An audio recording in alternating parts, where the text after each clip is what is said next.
Right, there's been a bit of a revolution in women's football. It's been happening slow, and then all of a sudden very quick. I'm delighted to say Tom Garry is with us, women's soccer reporter with the Telegraph. Kathleen is back as well. Tom, I might start with you. You've been reporting on this story for a good long time, but finally it looks like a bit of white smoke. There is going to be a new company in charge of women's club football in England. What can you tell us about this? Yeah, good morning. Really nice to speak to you. First of all, if we go way back, the English FA have made no secret of the fact they don't really think they should run leagues, particularly not the top leagues in England. So over the last sort of 5 years, they've been making it quite clear they wanted to hand over the WSL and the Championship. And now we have the kind of the rubber stamping of that process. For the time being, this company is called Newco, but don't worry, that's not going to be the name.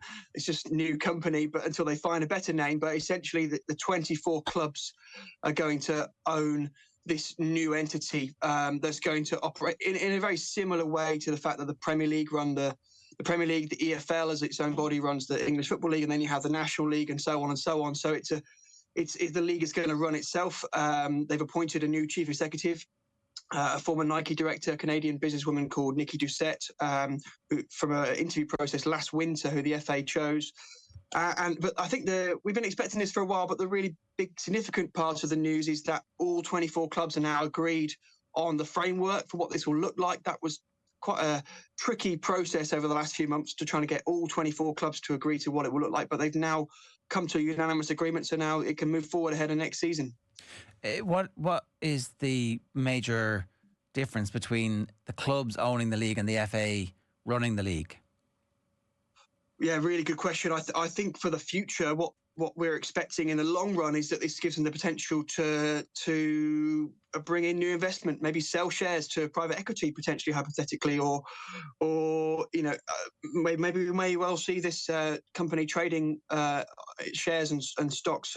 We're not quite sure at the moment, but certainly I think the feeling is that it gives them the commercial freedom to really take things to a new level, trying to bring in new commercial deals and also operate in a way where this body will have its sole focus on developing these two leagues, whereas, of course, the FA's remit covers so many other things, whether it be grassroots provisions and its other obligations around the sport. So I think there's a feeling that the FA had grown the WSL and Championship superbly, over the last 12 years. When you think of where it was as an amateur setup originally, I think there was a feeling that it was ever so slightly being held back with the growth. When you see, for example, in the NWSL in America, there was a 40 times increase in their revenue from their new broadcast deal compared to their previous broadcast deal, to go to $60 million a year.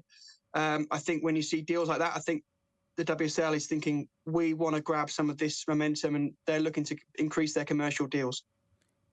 Tom, you mentioned there that the big thing was that all the clubs have now agreed to it. And it was only like last week where the Championship clubs were very much against it. I think it was 11 out of the 12. Charlton were the only ones that voted for it. What was the major difference between then and now? Because it doesn't seem like all that much has changed. The split is 75-25 between WSL and Championship clubs in terms of revenue and stuff like that. But was there any changes made or any accommodations made to Championship clubs? As far as I'm aware, no. That I believe it's still the same proposals that we were looking at over a week ago. I know there were big concerns in the Championship specifically about the idea that they weren't going to have completely equal voting rights to the WSL clubs. And yeah, as you say, 11 of the Championship clubs originally voted no to this proposal. But these have been very private conversations, so it's been very hard to find out exactly what's been said. But the impression that I got is that when the Championship club said they weren't happy with the proposals, that there was quite a lot of people in the WSL who simply said, well, okay, if that's how you feel, that's okay, but we're going to go ahead with this as a one-tier league. And I think around 7 days ago, on Wednesday last week, there was a very real prospect that the two leagues might have split up. But then on Thursday morning, we found out that all of the Championship clubs had written to the FA to say, actually, okay, we're happy to sign up. Now, exactly what made them change their minds, I wish I could tell you, but certainly we went from a situation where I think there was a real risk that the two leagues were going to go their separate ways, to then by Thursday last week, all the Championship clubs had signed up and said. So, as you said, it's a 75-25 split in the revenues, which I think was a really big talking point, because the WSL clubs felt that they're bringing in all of the revenue to this setup, and the Championship clubs weren't. But there were a lot of people in the Championship who thought, well, let's try and grow the pyramid by splitting the revenues 50-50, and they've obviously arrived somewhere in the middle of those two things of having a 75-25 split, and that I do think most people are very happy with. It's going to mean a big increase for the Championship in terms of its revenue next season. So that's I guess a positive thing for the league. So have they just grown the size of the pyramid but also pulled the ladder up on everybody else? Good question. That's one of the details that we're really trying to find out now, and that questions will need to continue to be asked, is what provisions there are for the lower levels of the pyramid, and how much of any money that the WSL and Championship makes will be able to be passed down to the lower leagues. And that's a real concern for the National League clubs and lower down. I do believe, it's not been made official, but I do believe that the FA is going to have a share in this company. We mentioned the 24 clubs will own the company, but I believe the English FA will also have a small minority stake in this new company, and that the FA will have a representative sitting in the form of, I think you could describe it as sort of like a non-executive director, like a sort of a very small player, but nonetheless someone with a slight say in the board and things. So, and I would imagine that is where the FA will try and make sure that there is some sort of flow of investment down into the lower pyramid. But you've asked a really important question. Those details haven't really been ironed out completely yet, and we're waiting to see the finer detail, because so far the process has been quite not transparent. It's been done very much privately and commercially sensitively and confidentially, and now we're really waiting for some more detail. So if the FA are concerned about money filtering down through the pyramid, could they just not have kept control of this? Like, I mean, you said at the start they don't want to be in control of this, but if they really want a more egalitarian world for women's football in England, surely having control of this rather than giving control to the massive conglomerates which essentially own a lot of these WSL teams would have been a better thing for grassroots football. Possibly, yes. Then at the same time, I think there are some people, just to kind of give the counter view, who feel that the money that's being put in from the top end is really helping to drive the growth. You know, the millions of pounds of investment from Chelsea, Arsenal, Man City, and Man United in particular. People feel it has helped to drive the standards. You know, and there's a real balance, I think, between that point that I think a lot of people will feel is really important around making sure that the grassroots game grows too, but also the top clubs, getting restless that they want to keep competitive with Barcelona and Lyon. And if the WSL doesn't keep growing and getting stronger, then they fall behind the French league, the Spanish league, the German league, and so forth. So there's a really delicate balance to try and keep everybody happy. And I guess only in the future will we know for sure whether they've got the balance right. But the other factor is that the FA, what they really want is to make sure there's a thriving WSL and Championship for England players, and of course other national teams too. But going back to what you asked about the grassroots, another really important thing about having a strong WSL is making sure there's an elite environment for the England players to be thriving in their training environments and all the facilities that they have. So and for youth international players to have a strong Championship. So that's all part of it too. One other possibility that had been mooted pre-COVID was that the Premier League would come in and take over, and this would be another Premier League product. That obviously fell away quite a while ago. Is there any detail about why that fell away and what the benefits of that not happening, or maybe the pitfalls of that not happening are?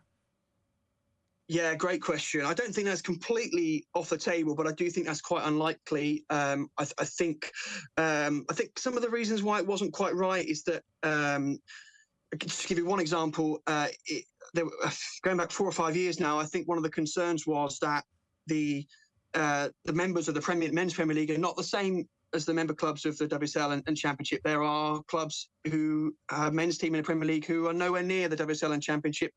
Let's take, there are quite a few examples, but Leeds, Newcastle, Brentford. In fact, Newcastle, Burnley and Nottingham Forest are all quite close to pushing for promotion into the Championship. But there are still several clubs who are much lower down the pyramid. And I don't think everybody in the women's game really wanted all those clubs to have a say on the WSL if they're in the fourth or fifth tier of the English women's pyramid. So that was perhaps one reason why it was a stumbling block. But I don't think that's completely dead. We could still see some kind of collaboration in the future. And it's really worth emphasising that the brand name for Women's Premier League technically is now still available. Going back a few years, the third tier was rebranded to Women's National League, away from Women's Premier League. And I know a lot of people in the game were under the interpretation that the freeing up of that league brand name, Women's Premier League, kept it as an option, as open for the future. So I wouldn't rule it out in the future. But as of right now, I don't think that's an immediate likelihood. We're expecting this new company to seek private investment, sponsorship, lots and lots of sponsorship and commercial deals. And I think they feel that they have got a really good chance of standing on their own 2 feet and making the WSL Championship commercially sustainable. They have a business plan which apparently will set out to try and make itself the first, I think it was £1 billion league over the next sort of decade. That's the sort of rough plan that they have. They think they can achieve that based on their projections. And I guess we're going to have to wait and see. Tom, as a possible solution to maybe some of the issues that Owen mentioned earlier in terms of lower leagues not being entirely happy with this, could we see a situation where the WSL is going to expand in terms of the number of teams that are there, and then that frees up more space in the championship for the likes of, some of those teams, the Newcastles of the world, who are probably just at the start of their journey in terms of developing a team? Is that a situation that could be possible? Yeah, I'm certain that at some point in the near future, the leagues will expand. The question is exactly how many teams buy and when. I don't think it can happen this summer. I think that's too soon. But I wouldn't be at all surprised if it happens in the summer of 2025. And we will see, and there are a lot of clubs, Newcastle's a good example, but there are a lot of clubs who have the ambition and want to go full-time.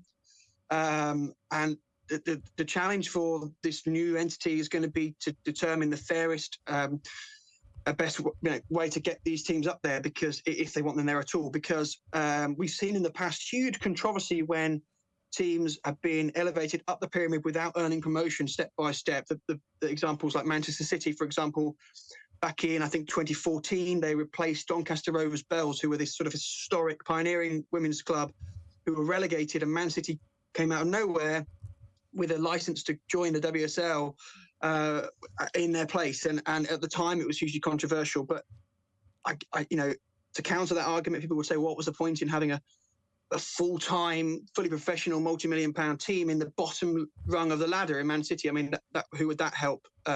So there's two sides to it, as always. And again, there was controversy when Manchester United came up.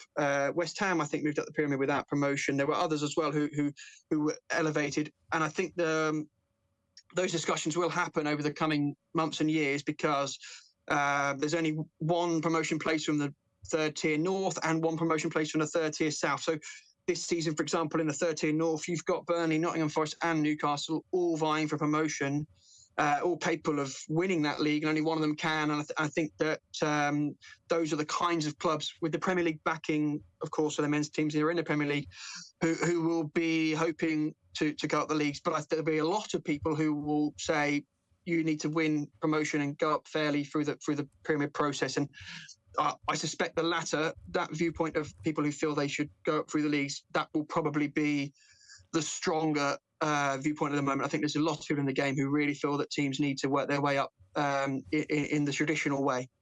Tom, great to have you with us this morning. Thanks a million for joining us. Cheers.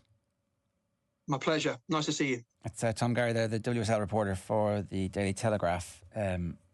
This is important in that it's going to create a body who has responsibility ultimately for just the creation of the league and the promotion of the league. And so I hadn't heard that 60 million deal for the American soccer league. That means that there's going to be massive money available there. Yeah, it's also going to be really interesting how this works out for Irish players, because obviously we've quite a few in the WSL at the moment, but like a heap more in the championship. And if this means the standards are going to be raised even more, what's the knock-on effect going to be? I mean, we've seen it with the men's side in terms of the increased professionalisation of the Premier League and the increased standards of the Premier League. So I'm interested to see how will this be a situation where we'll start seeing players go to those lower tiers rather than, because I actually don't think there's many, if any, Irish players at the moment in those lower tiers. It's mostly Championship and WSL, because if you're playing in those lower tiers, you probably might as well be playing over here in the league. So that's going to be really interesting. Yeah.